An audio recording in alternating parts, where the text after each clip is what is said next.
There is a story happening in a house on your street.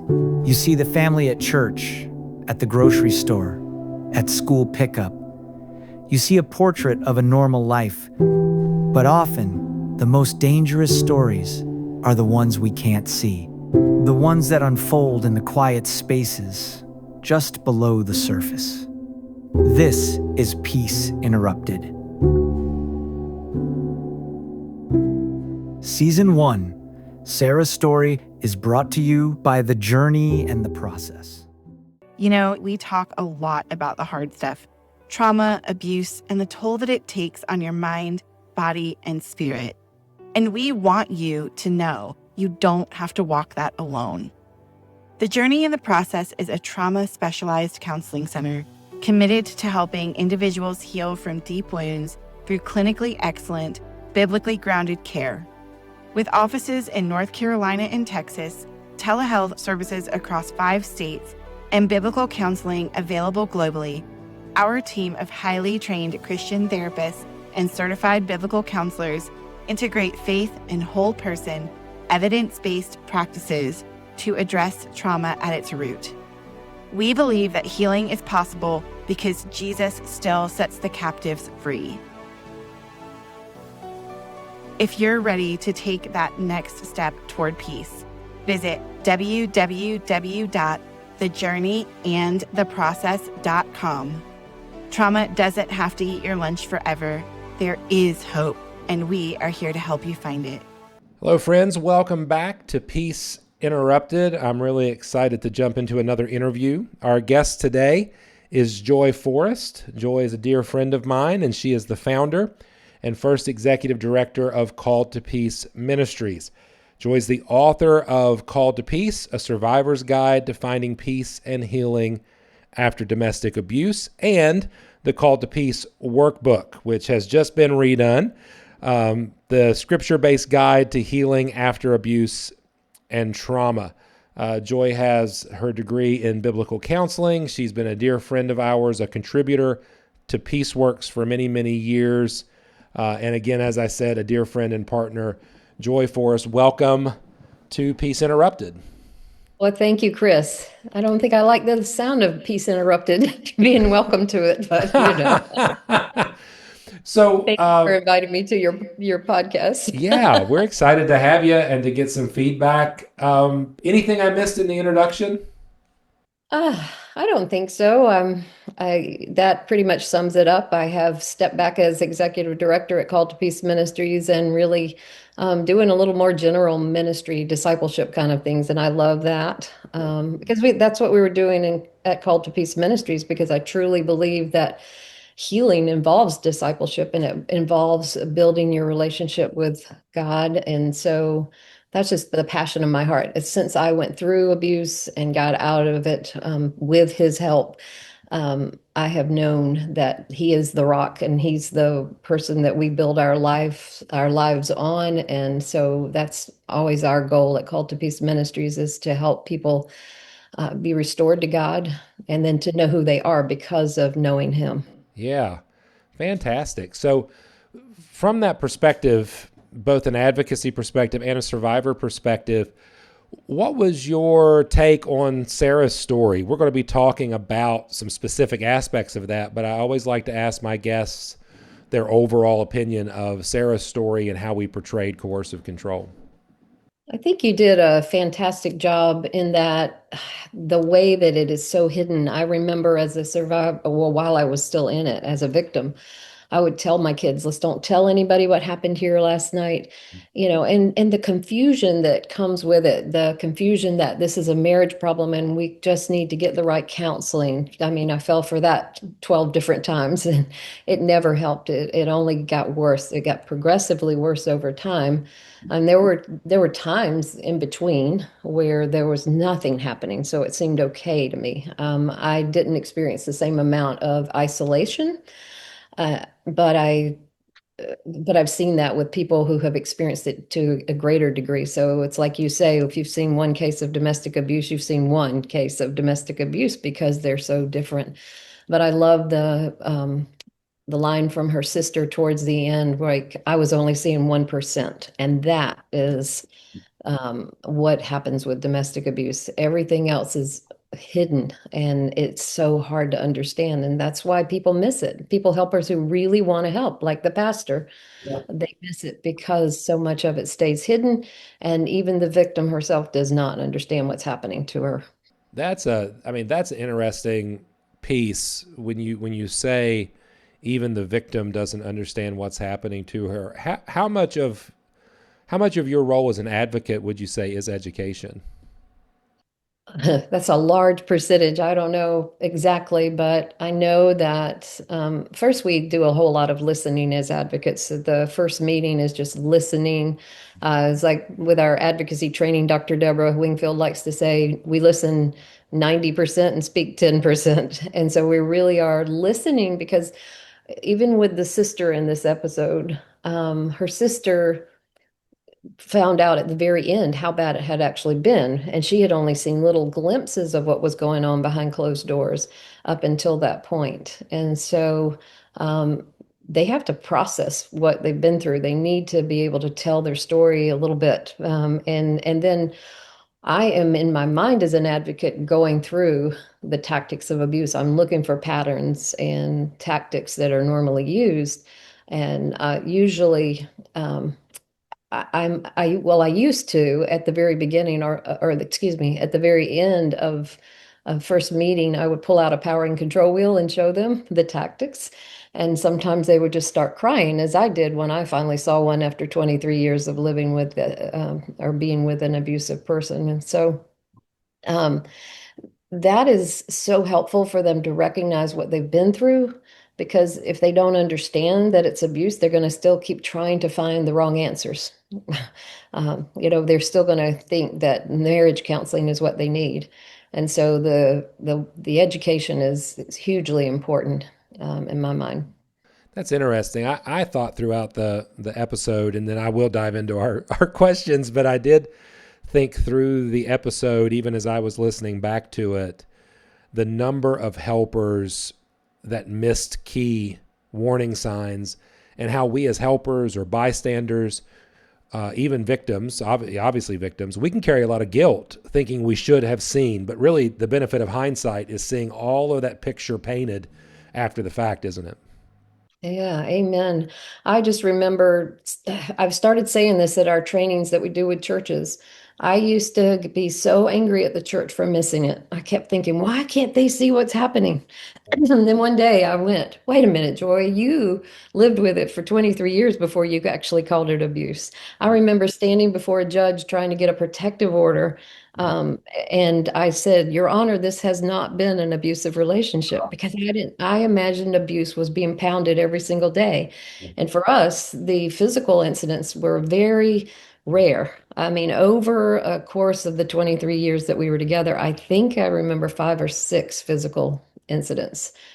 It's mostly just intimidation, mind games, all the things that you might see on a power and control wheel, or something that describes abuse. I didn't see those tactics as abusive at all. I just thought there was something broken in him, and that he, just needed help or something. It's not that I went in it as a codependent person, but I was a kind of person that had a lot of compassion for people. I was one of those, I guess they call an empath, and I always felt sorry for him. And here I was feeling sorry for him until the day when I saw that power and control wheel, and all of a sudden I'm like, whoa, all this time I thought that he was the victim. Really, that's what they do. They flip the script around and confuse you so much um, that it keeps you off balance and you don't know what's happening. And so if I didn't know what was happening, having been with him, all through high school and college and 15 years of marriage, then why would I expect anybody else to get it right off the bat? I wonder, and you alluded to this earlier, I wonder if that's part of Chloe's realization in our story when she says the 1%, and she's maybe hearing, she's now aware of this significant act of violence. She's maybe hearing about the other 3 or 4 cases in their marriage, similar to your relationship, but that just is a glimpse compared to all of the coercive control and the intimidation and the isolation that someone like Sarah will be experiencing in this type of relationship. Yeah, absolutely. I mean, you think about it, and like when I started thinking about it, I thought, oh my goodness, these mind games, the way that he has reinterpreted my whole universe, um, has completely changed. It had completely changed the person that I was. The person that went into that marriage was not the same person that came out. I was filtering all my thoughts through his possible reaction. And it started when I think I was 14 years old, the first time he got upset. And I thought, oh, I'll never do that again. And by the time we'd been together for 23 years, there were thousands of things I would never do again because I didn't want to upset him. So I'm tiptoeing around and living my life to please this man.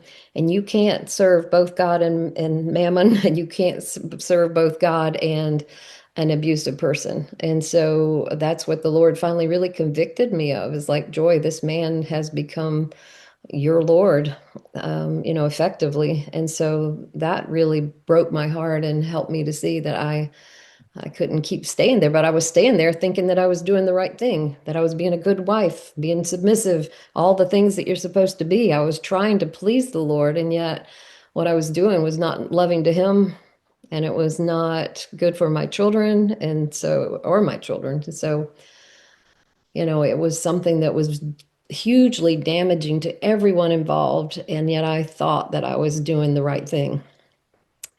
Yeah, I think we see some of that in Sarah's story too. And really, one of our key hopes in this series, Joy, is to highlight, as you know, we both have a commitment to team based approaches and building teams, community coordinated responses.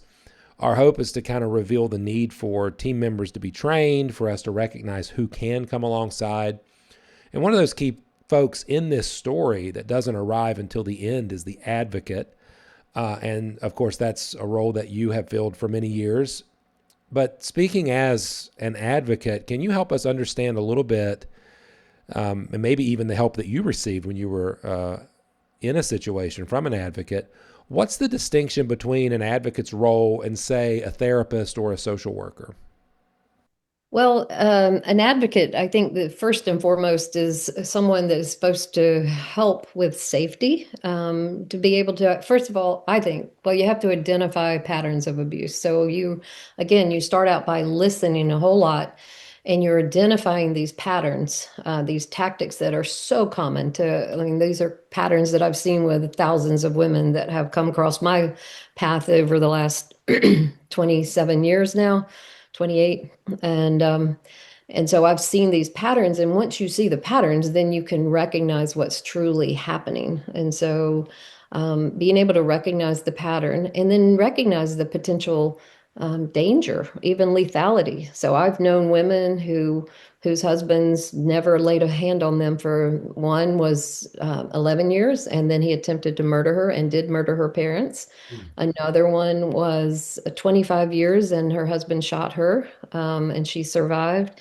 And then one was that I knew from the shelter, it was 30 years, never, ever a hand raised, but it was all these other intimidation tactics that you presented so well in this podcast. You see, they live in constant, in a state of fear and just being off guard. Maybe not always afraid, but there's always that fear that it could come at any moment, and you never know what's going to set them off. Yeah.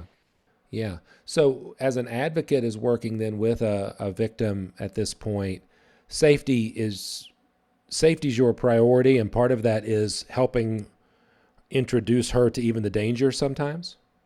Yes, I mean, helping her to understand, and we have something called a lethality assessment that we can give. So it's a test of a list of maybe 10 questions. Generally, there are different assessments. We use the Mosaic, I believe, most often at Called to Peace Ministries.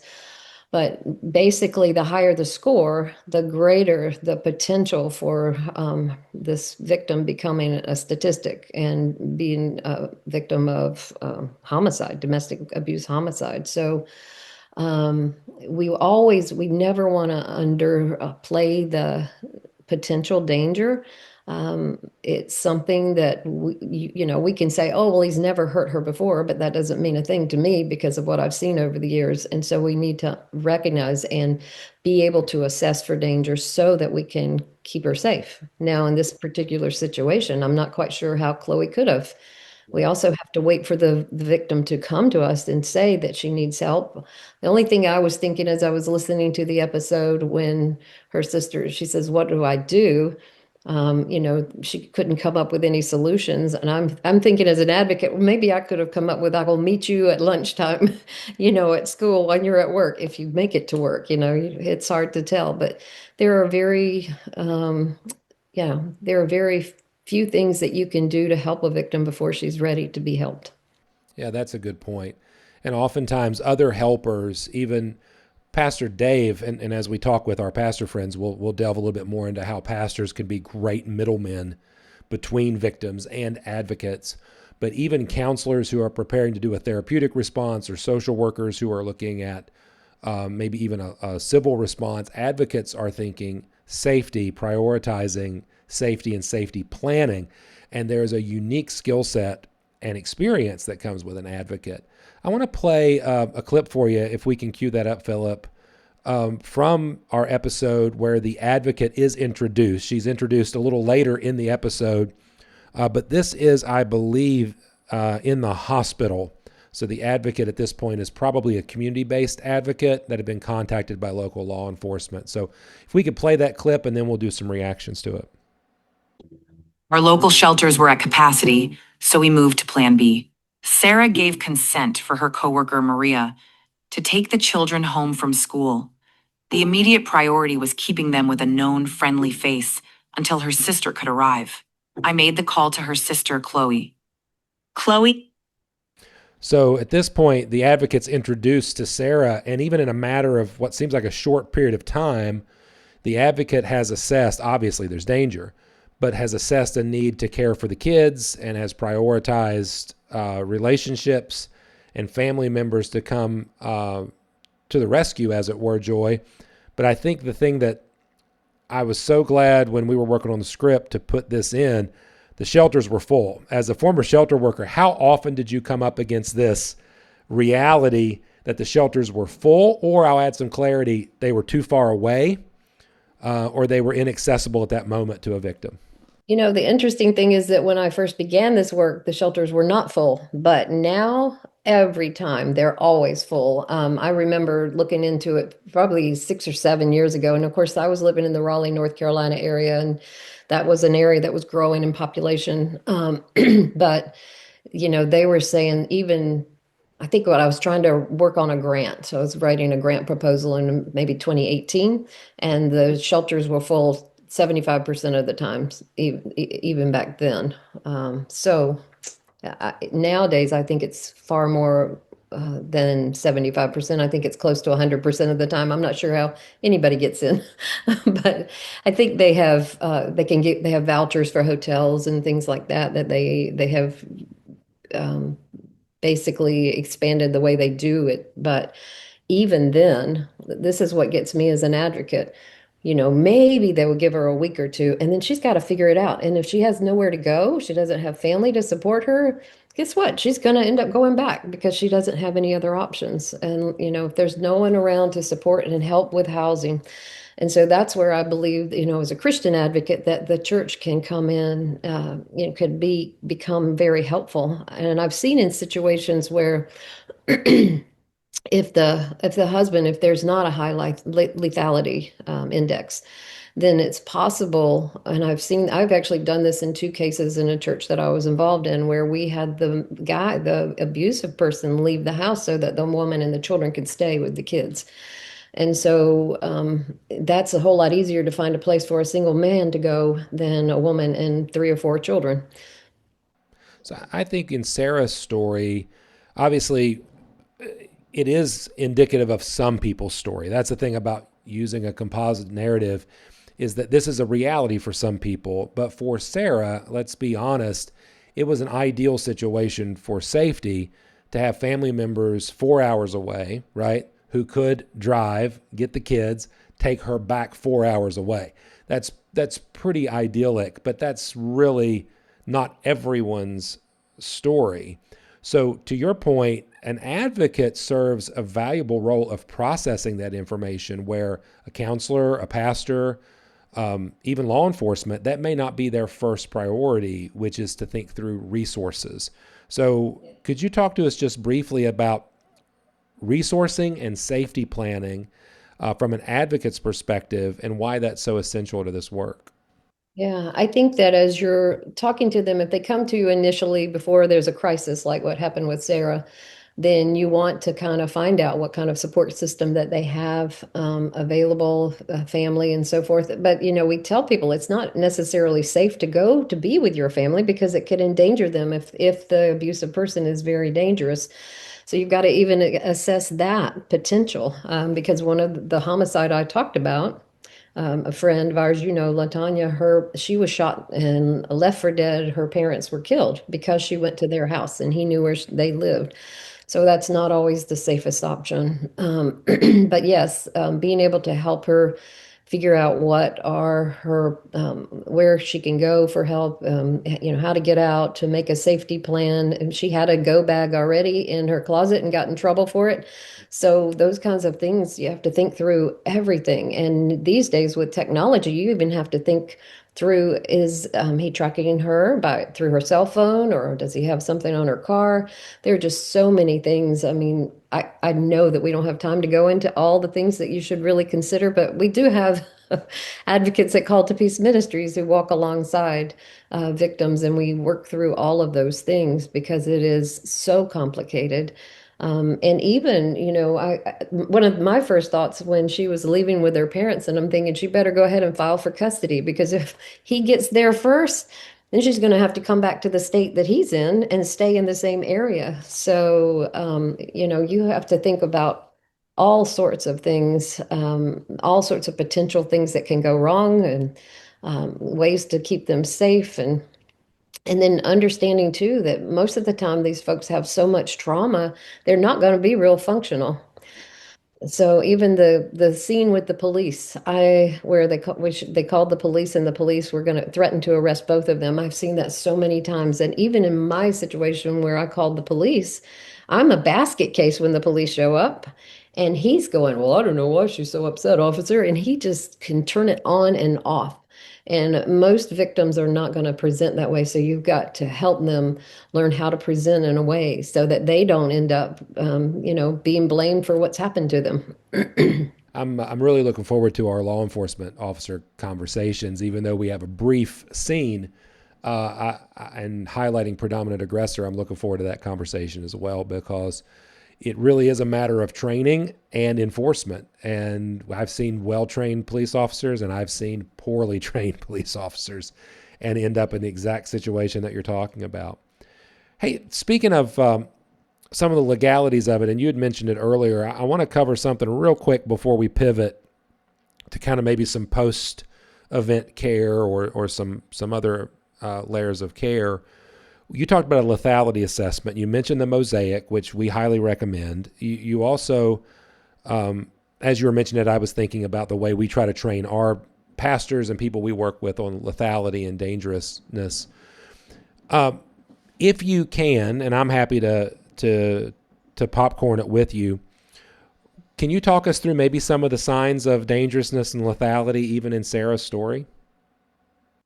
Yes. Well, there are several things. I mean, I say that I don't even know if this one's on there, but I think that if they have something to lose in the world, then they're less likely to commit murder. I had a 7 out of 10 lethality index, and but my husband had worked so hard to get into medical school, and so I really think that he kept on moving. He kept on going to work. He even, as many times as he threatened, he never came out and did what I thought he could have done. But he certainly threatened, and I called the police a lot. We know that one of the highest indicators is strangulation, which is something that happened to me. Drug and alcohol abuse. Right now, my brain is gone, but you can ping pong and help me out here. Oh, yeah. So the presence of a weapon, Yes. the abuse and violence against pets.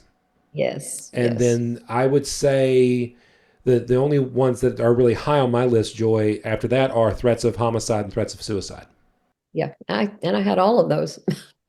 He threatened the pet, that if I took the animal, that he would kill. If I took the dog, he would kill him. And so all of those things were on mine. It's you hear, yes, definitely the threats, and there are a few more that we're not mentioning here, but yes, just um, and nothing is 100%.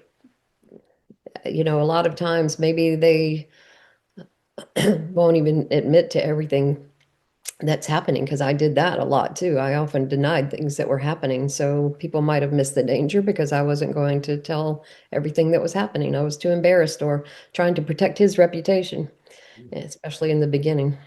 If you and I were working this case, even if we did not get to the escalation at the end of Sarah's story, we would probably rate this as a dangerous situation due to the threats, the isolation, and the destruction of property.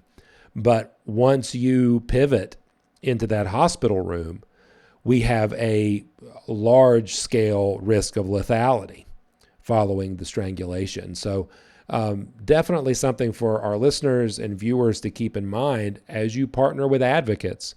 Part of the thing the advocate's going to be talking to you about is dangerousness and lethality. What's the risk of harm, injury, or even homicide? Friends, sometimes things from our past don't stay in our past. Sometimes hurts linger and wounds need more attention than maybe we can offer ourselves. If you feel like a past experience or even a current hurt is impacting you today, I want you to know that healing is possible. Our friends at The Journey and the Process specialize in helping people find freedom from the weight of trauma and difficult experiences. Using methods like EMDR and brain spotting, their teams offer several pathways to healing. They include confidential sessions with licensed therapists, trauma-informed biblical counselors, personal coaches, and supportive groups. You don't have to carry that weight forever. Start the conversation today at thejourneyandtheprocess.com. That's thejourneyandtheprocess.com. They sponsored this season, Joy, and I know you're friends with our good friends at The Journey and the Process. You got any plugs for those folks? Oh, absolutely. So we do support groups at Call to Peace Ministries, and of course, we started in the same area as The Journey and the Process. And so we always would like to find a good um, trauma-informed therapist and counselors. And so we know that Tabitha and her staff, she actually sends them through our advocacy training. So they get a whole year of training on domestic abuse and advocacy. And I don't know of any other team that does that. So we send our folks to them all the time. And I know now they have, she has another practice in Flower Mound, Texas, down near the Village Church. And so I can't say enough. I mean, they have been so helpful to so many of our ladies, and I just appreciate them. Yeah. They also have sent several of their folks through Men of Peace. And so a real commitment to building team-based responses. So definitely thank you to The Journey and the Process for making this entire series possible for our friends. Joy, I'm going to play a second clip for you. This is going to be a little bit more about some of the symbolism and some of the destruction of hope that happens here in Sarah's story. And then I want to talk a little bit about empowerment. So if we could go ahead and cue that second clip. Dominance. The crushed locket was symbolic. It was the destruction of hope. But the locked door was the turning point. It was an act so unambiguous, it shattered Sarah's ability to rationalize his behavior. This wasn't protection. This wasn't a timeout. This was a cage. In that moment, Sarah knew she couldn't stay. But as Chloe heard on the phone, she had no idea how to leave. As Chloe heard on the phone, she had no idea how to leave. She knows she needs to go, but doesn't know how. Joy, can you talk to us a little bit about just that scenario of imprisonment and destruction of property? And I even use those words, and I don't think Sarah's probably thinking out of those terminologies either. She's probably thinking timeout as well. Yeah, I would say that she's probably feeling what most victims feel, and there's this point that you begin to feel that there is no way out. You feel very, very trapped. I remember thinking one time, the only way out is for one of us to die. I don't know why I got to that point. I mean, logically, it didn't make sense, but I felt like that was the only solution. Someone would die. I felt even suicidal, and I see that a lot of the women that we work with will say, I just wish I could die. I mean, they may not be planning it and they're not in that active phase of getting ready to commit suicide, but they feel that because they feel like there's no hope. Because at every turn, every time that you get a little bit of hope, say like she's sneaking the money to buy that locket, and she thinks, oh boy, I'm going to be able to do something to bless my sister, and then he finds out and he crushes it. And I can't tell you how many times, even within the separation period, every time that I reached out for help, it was crushed. It might have been crushed by the police not showing up at my house because they didn't come anymore. After a while, they found out that he had weapons, and they some of them didn't want to come and they never showed up. Or it could have been by my pastor who didn't understand that it was an abuse issue and brought us in for marriage counseling. So all of the things, um, and every victim that I've worked with, it's like it's not just one thing, but it's a multitude of things that steal your hope more and more every single day, to the point you get into the mindset that there is no hope, there's no way out. I'm so stuck here. I mean, I want to get out, but I don't know how. And just keep in mind how I talked about my thinking process, how much it had changed over the course of 23 years. I probably, if that had happened early on, and actually it did happen early on, we separated right away. And then he, feigned change, and and then I had a baby, and that made me feel trapped too. Like how am I going to support myself in this baby, because I had nowhere to go. I didn't have parents who could take me in. So, there are just many, many variables that lead a victim to feel like there is no way out and to feel so trapped. So, one of, at least the way I was trained, and this will be a good pushback for you being in advocacy. When I was trained in advocacy, a key word that was used with me a lot was empowerment. And I later, in my relationship with Leslie Vernick and our friendship, learned her phrase that she uses: "Stay well or leave well."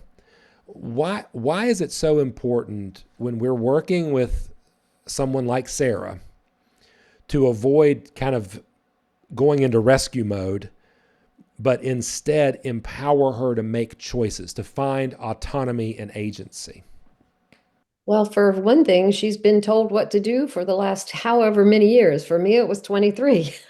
And nobody had the right to tell me what to do except him, because I was supposed to submit to him, right?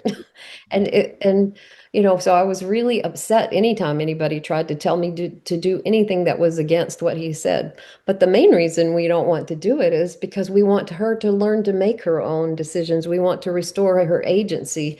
Help her to know that she is an individual and that she has a capacity to make her own decisions. God has given that He has entrusted to her.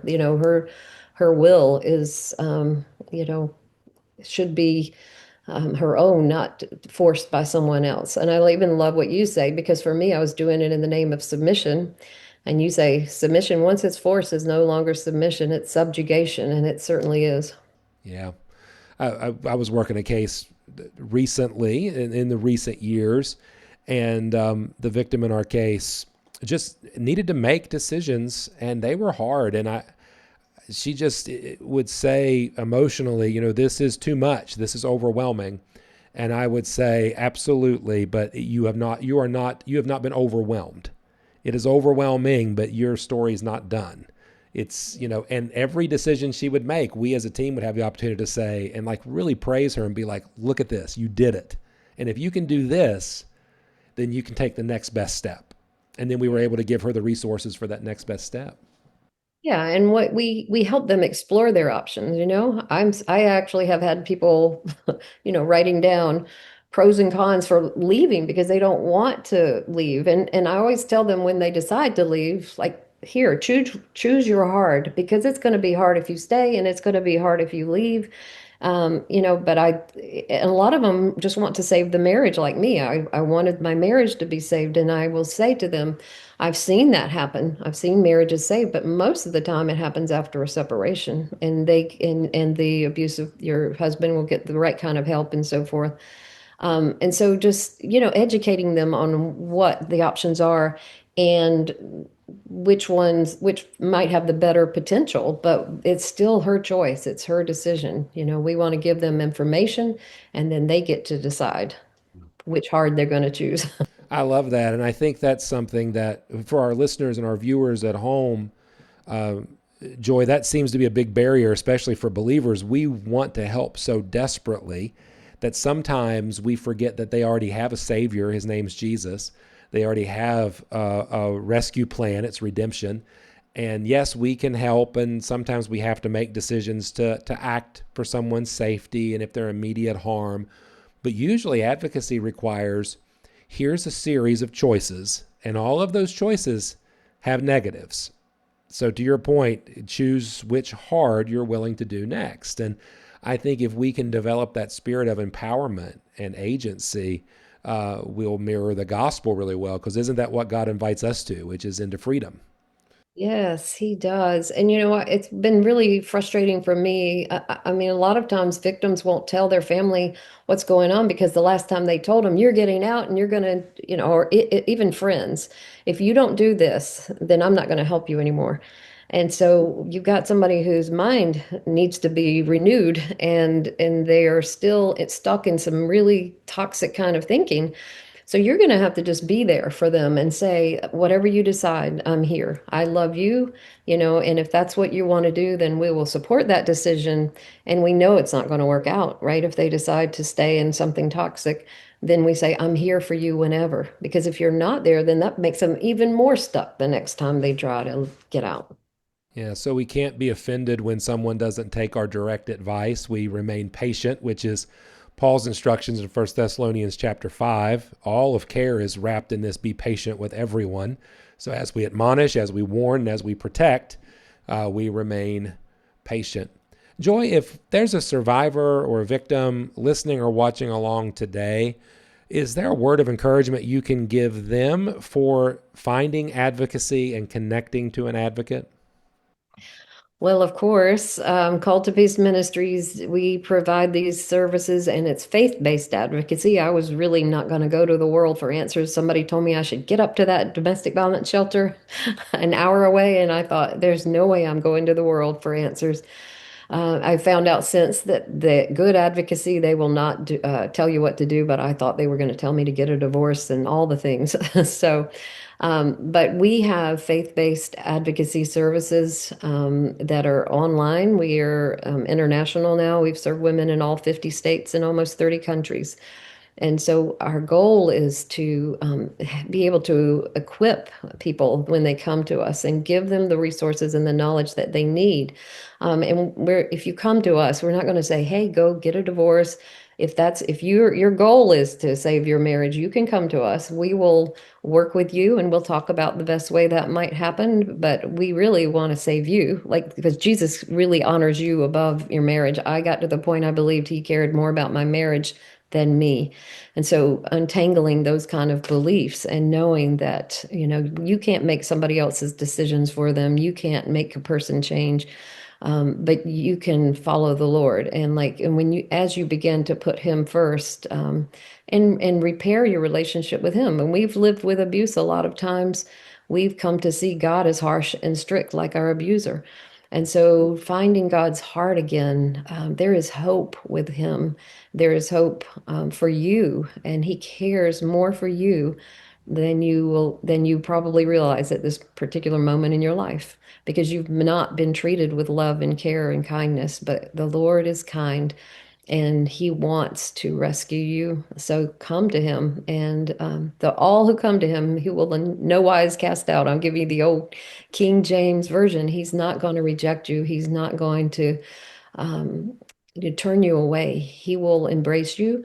And there is a path forward, and we would love to help you to find that path, his path, the way that, again, for me, I thought that divorce was the worst thing, the worst sin of all, and that God would condemn me for it. And that's one of the reasons I stayed in it for so long. But I found out that as hard as for me when I was reading 1 Corinthians 7 one day, and I was reading if an unbeliever wants to leave, every time I would read that, I would argue with it. He says he's a believer and he doesn't want to leave. But the whole purpose of the passage was that God has called us to peace. And it washed all over me. Like I said, Lord, I haven't had peace in 23 years. And in that moment, I knew he wanted me to have peace. And I know that he wants you to have peace as well. Man, praise the Lord for you, Joy. We love you, are so thankful for you and the words that you've shared with us. Where can our friends find more about you and Called to Peace Ministries? They can just go to spelled out CALLED, called to TO peace, and you know how to spell peace, calledtopeace.org. And they're on the website. There is a place to request an advocate. You can also request one of our faith-based support groups. And we don't charge for these services. If you need a book and you can't afford the workbook for the support group, there's a scholarship for that as well. So just reach out. We would love to support you and help you. We are not going to push. We'll gently walk alongside as you just move from one step to the next, because it is a process to move out. And it does require an overhaul in our thinking, because abuse has changed the way you think. And so we will gently help shine the light in the right direction. Thank you, Joy, for being part of the show today. Thank you for having me. And I love you too. Yeah. And thank you, listener, viewer, for being part of Peace Interrupted. If you do us a favor, rate, review, subscribe, follow, whatever the platform you're listening or watching on asks you to do, helps others find Peace Interrupted, and it also lets that platform know that you value the podcast. Would you share this episode with a pastor friend or maybe a helper that you think would benefit? And of course, continue to share Sarah's story so we can raise awareness about coercive control. And remember that the Word of God says that the light shines in the darkness, and the darkness has not overcome it. Thanks again. Peace to you. We talk a lot about the hard stuff: trauma, abuse, and the toll that it takes on your mind, body, and spirit. And we want you to know you don't have to walk that alone. The Journey in the Process is a trauma-specialized counseling center committed to helping individuals heal from deep wounds through clinically excellent, biblically grounded care. With offices in North Carolina and Texas, telehealth services across 5 states, and biblical counseling available globally, our team of highly trained Christian therapists and certified biblical counselors integrate faith and whole person, evidence-based practices to address trauma at its root. We believe that healing is possible because Jesus still sets the captives free. If you're ready to take that next step toward peace, visit www.thejourneyandtheprocess.com. Trauma doesn't have to eat your lunch forever. There is hope, and we are here to help you find it.